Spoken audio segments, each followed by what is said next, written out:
பேச எடுத்துக்கிட்ட அந்த புத்தகத்தோட தலைப்பு வந்து Ambedkar's India by doctor B R Ambedkar. இந்தியாவோட முதல் சட்டத்துறை அமைச்சர், லா மினிஸ்டர். அவரோட 3 ஸ்பீச்சஸ், அவர் கொடுத்த 3 ஸ்பீச்சஸோட கம்பைலேஷன் தான் இந்த புக்கு. 3 வெவ்வேறு இடங்களில் அவர் கொடுத்த அல்லது ப்ரிப்பேர் பண்ண ஸ்பீச்சஸ் அதுதான். ஸோ அதோட முதல் ஸ்பீச் வந்து பார்த்தீங்கன்னா கிராமர் ஆஃப் அனாக்கி, அதுதான் அவரோட முதல் ஸ்பீச். அது வந்து எப்போ கொடுத்தாருன்னா அந்த 26 நவம்பர் 1949 இந்தியாவோட கான்ஸ்டியூஷன் டே. அதுதான். ஏன்னா அந்த சுதந்திரம் கிடச்ச உடனே ஓகே நமக்கு ஒரு கான்ஸ்டியூஷன் வேணும்னு சொல்லிட்டு ஒரு கவுன்சில் ஃபார்ம் பண்ணுறாங்க.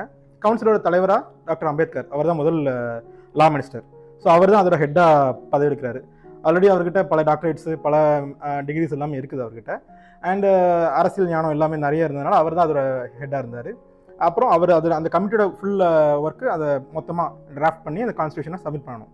ஸோ அந்த கான்ஸ்டியூஷனை மொத்தமாக டிராஃப்ட் பண்ண அந்த கான்ஸ்டியூஷனை அவங்க 26 நவம்பர் 1949 இந்தியன் கவர்மெண்ட் வந்து அதை வந்து கான்ஸ்டியூஷன் டேன்னு செலிப்ரேட் பண்ணணும்னு சொல்லியிருக்காங்க. அந்த டேவை அன்னைக்கு அவர் கொடுத்த கடைசி ஸ்பீச், அதாவது அந்த கான்ஸ்டியூஷன் அசம்பிளியில் கொடுத்த அந்த கடைசி ஸ்பீச் தான் இந்த கிராமர் ஆஃப் அனாக்கி. அதாவது